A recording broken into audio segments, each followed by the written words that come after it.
జై శ్రీరామ్. ముందుగా అందరికీ శ్రీరామనవమి శుభాకాంక్షలు. సారీ అండి లేట్ గా ఈ వీడియో పోస్ట్ చేస్తున్నందుకు. మేము నిన్న రాముల వారి కళ్యాణం చేయించుకొని వచ్చేసరికి లేట్ అయింది, అందుకే ఇలా లేట్ గా పోస్ట్ చేస్తున్నాను. ఈ వీడియోలో మీరు శ్రీరాముల వారి కళ్యాణం ఎంత అద్భుతంగా జరిగిందో చూడబోతున్నారు. వీడియో స్టార్ట్ చేసే ముందు ఒక చిన్న రిక్వెస్ట్ అండి, మీరు కనుక నా వీడియోని ఫస్ట్ టైం చూస్తున్నట్టయితే ఈ వీడియో లాస్ట్ వరకు చూడండి. మీకు నచ్చితే ఖచ్చితంగా సబ్స్క్రైబ్ చేసుకోండి. కళ్యాణం చేయించుకునే దంపతులు 9 గంటల కల్లా గుడిలో ఉండాలి అని చెప్పారు. అందుకే ఇలా ఇంట్లో సింపుల్ గా పూజ చేసుకొని గుడికైతే వెళ్ళిపోయాము. స్వామివారికి ఎంతో ఇష్టమైన పానకం, వడపప్పు, చల్లివిడి, అలాగే అటుకుల పాయసం అయితే చేశాను ఇంట్లో. ఈ గుడిలో ఒక 3 years నుంచి మేము సీతారాముల కళ్యాణం చేయించుకుంటున్నామండి. ఇది విజయవాడ భవానీపురం ఏరియాలో ఉన్న కోదండరామస్వామి టెంపుల్. ఈ టెంపుల్లో రాముల వారే కాదు, కన్యకా పరమేశ్వరి అమ్మవారు, శివుడు, అలాగే ఆంజనేయ స్వామి కూడా ఉంటారు. మేము అలా గుళ్ళోకి వెళ్ళామో లేదు, స్వామివారు కాశీయాత్రకి ప్రయాణం అయిపోయారు. ఇక్కడ కళ్యాణం చాలా బాగా చేస్తారండి. ఏ ఈవెంట్ ని వదిలిపెట్టరు. రామచంద్రమూర్తికి ఉపనయనం, పసుపు దంచడం, స్వామివారు అమ్మవార్లకి కళ్యాణంలో ఇవ్వవలసిన బట్టల్ని ఊరంతా ఊరేగించడం, ఇలా అన్ని బాగా చేస్తారు. ఇక్కడ పూజారి గారు అసలు కాశీయాత్ర ఎందుకు చేస్తారు అని చెప్పి ఎక్స్ప్లెయిన్ చేస్తున్నారు. చూడండి, కొంచెం డిస్టర్బెన్స్ ఉంటుంది, ఏమనుకోకండి. ఇదంతా నిన్న తర్వాత ఆయనకి ఏమైంది, రామచంద్రమూర్తికి వైరాగ్యం, ఆయన కాశీ వెళ్ళడానికి సిద్ధపడ్డారు. ఈ కాశీ అసలు ఎందుకు వెళ్ళాలి అంటే సమస్తమైనటువంటి జ్ఞాన సంబంధమైనటువంటి మోక్షానికి సంబంధించినటువంటి హేతువు ఎక్కడ అంటే కాశ్యాంతు మరణాను ముక్తి. ఎక్కడ ముక్తి కలుగుతున్నాయా అంటే కాశీలోనే ముక్తి కలుగుతుంది. అందుకని అందరూ కూడా కాశీకి వెళ్ళిపోయి అక్కడేదో శేష జీవితాన్ని అక్కడే గడుపుతూ భగవన్నామస్మరణ చేస్తూ శేష జీవితాన్ని అక్కడ గడిపేసి ముక్తి పొందాలి అనుకుంటూ ఉంటారు. అంటే వశిష్ఠుడు చెప్పినటువంటి విషయాలు అలా చెప్పారు. చెబితే కాదు నాయన అలా వెళ్ళద్దు, కాశీకి వెడితే వెళ్ళు, భగవద్ దర్శనాన్ని పొందు, తద్వారా జ్ఞానాన్ని పొందు, ఇక అదే శాశ్వతం అనుకుని నువ్వు వెళ్ళి తిరిగి రానని చెప్పి మాత్రం వెళ్ళద్దు. ఎందుచేత అంటే నువ్వు క్షత్రియుడివి, ధర్మాన్ని ఆచరణ చేయాలి, ధర్మ సంస్థాపన చేయాలి, ప్రజలందరినీ ధర్మబద్ధులుగా పరిపాలన చేయాలి. ఇవన్నీ కూడా నీ చేతిలో ఉన్నారు కదా. అలా స్వామివారిని కాశీయాత్రకి వెళ్లకుండా తీసుకొచ్చి మండపంలో కూర్చోపెట్టారు. ఇక్కడ కళ్యాణం చేయించుకోవడానికి చాలా మంది దంపతులు వచ్చారు. అసలు రాముల వారి కళ్యాణం చూడడమే పెద్ద అదృష్టం, అలాంటిది కళ్యాణం చేయించడం అంటే ఇంకెంత అదృష్టం చెప్పండి. చెప్పాను కదా, మేము ఇది 3rd time కళ్యాణం చేయించుకోవడం. వీలుంటే ఎవ్రీ ఇయర్ కళ్యాణం చేయించుకోవాలని మనస్ఫూర్తిగా కోరుకుంటున్నాను.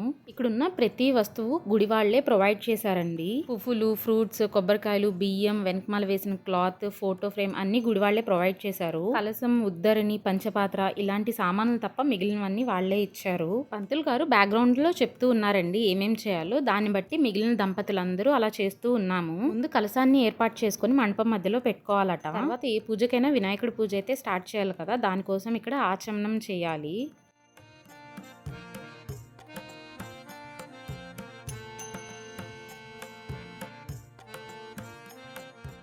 వినాయకుడి పూజ అంతా అయిపోయిన తర్వాత మండపం మీదకి దేవతామూర్తులందరినీ ఆహ్వానించడం జరిగింది. అలాగే ఈ రక్షాబంధనాలను కూడా మండపం పైన పెట్టి వీటికి పూజ చేసి దంపతులిద్దరూ ఈ రక్షాబంధనాలను కట్టుకోమని చెప్పారు.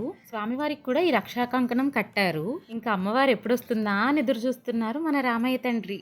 అదిగో రానే వచ్చారు మన అమ్మవారు. పసుపు కుంకుమలతో, తలంబ్రాలతో, పూలమాలలతో పల్లకిలో చాలా అందంగా వచ్చేశారు మన సీతా అమ్మవారు.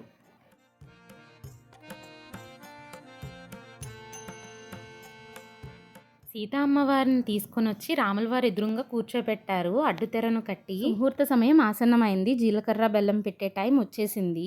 రాముల వారు సీతా అమ్మవారికి, సీతా అమ్మవారు రాముల వారికి జీలకర్ర బెల్లం పెట్టి అడ్డుతెరనైతే తొలగించారు. ఇంకా సీతా అమ్మవారు రాముల వారి పక్కకు వచ్చేసారు. ఇప్పుడు మాంగళ్య ధారణ అండి.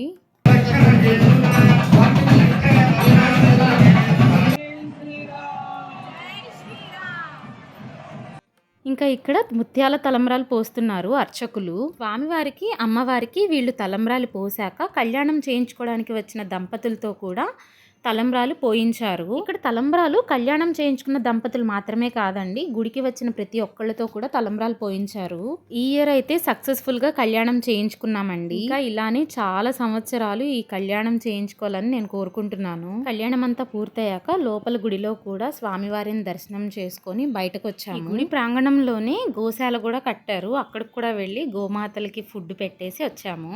గుడిలో శ్రీరామనవమి సందర్భంగా అన్నదానం అయితే చేశారండి. కళ్యాణం చేయించుకున్న దంపతులకి మాత్రం సపరేట్గా ఇలా విందు భోజనం ఏర్పాటు చేశారు. నాకైతే భోజనాలు చాలా బాగా నచ్చాయి. అరిటాకులో భోంచేసి చాలా రోజులు అయిపోయింది. చక్కెర పొంగలి, అరటికాయ బజ్జీ, పులిహోర, పప్పు టమాటా, వంకాయ పచ్చనిపప్పు కర్రీ, ఆవకాయ, దొండకాయ కొబ్బరి ఫ్రై, గోంగూర టమాటా కర్రీ, వైట్ రైస్, మర్చిపోయా వడియాలు కూడా. ఈ ప్యాకేజ్ కళ్యాణం చేసుకున్న దంపతులకి గుడి తరఫున ఇచ్చారండి. ఏమేమి ఉన్నాయో చూసేయండి. ఫోటో ఫ్రేమ్ ఆల్రెడీ చూసారు కదా, శ్రీరాముల వారి పట్టాభిషేకం ఫోటో. యాక్చువల్గా లాస్ట్ 2 years సిల్వర్ది ఇచ్చారండి, మరెందుకో ఈసారి ఇలా ఇచ్చారు. ఏదైతేనే రాముల వారు మన ఇంటికి వచ్చారు, హ్యాపీ నేనైతే. తర్వాత ఇలా మగవారికి పై పంచ, ఆడవాళ్ళకేమో ఒక బ్లౌజ్ పీస్ ఇచ్చారు. అదే ఈ బ్లౌజ్ పీస్ కలసం మీద పెట్టాం కదా అదే.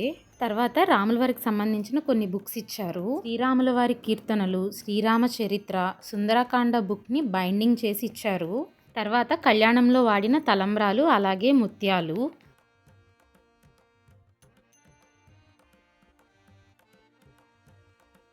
ఇది సుందరకాండ బుక్ని ఇలా స్పైరల్ బైండింగ్ చేసి ఇచ్చారు. లాస్ట్ ఇయర్ అయితే సుందరకాండ ఒరిజినల్ బుక్ ఇచ్చేశారు. తర్వాత చక్కెర పొంగలి అండ్ పులిహోర ప్రసాదం కూడా ఇచ్చారు. ఇట్లా రామ్లాలా విగ్రహం ఇచ్చారు. ఇదైతే చాలా బాగుంది, నాకైతే చాలా బాగా నచ్చింది. మరొకసారి ఆ సీతారాముల ఆశీస్సులు నాతో పాటు మీ పైన కూడా ఉండాలని నేను మనస్ఫూర్తిగా కోరుకుంటున్నాను. థ్యాంక్ యూ అండి ఈ వీడియోని ఇక్కడ వరకు చూసినందుకు. ఈ వీడియో కనుక మీకు నచ్చినట్టయితే please do subscribe to Kashvin and mom diaries. అలాగే don't forget to like, share and comment.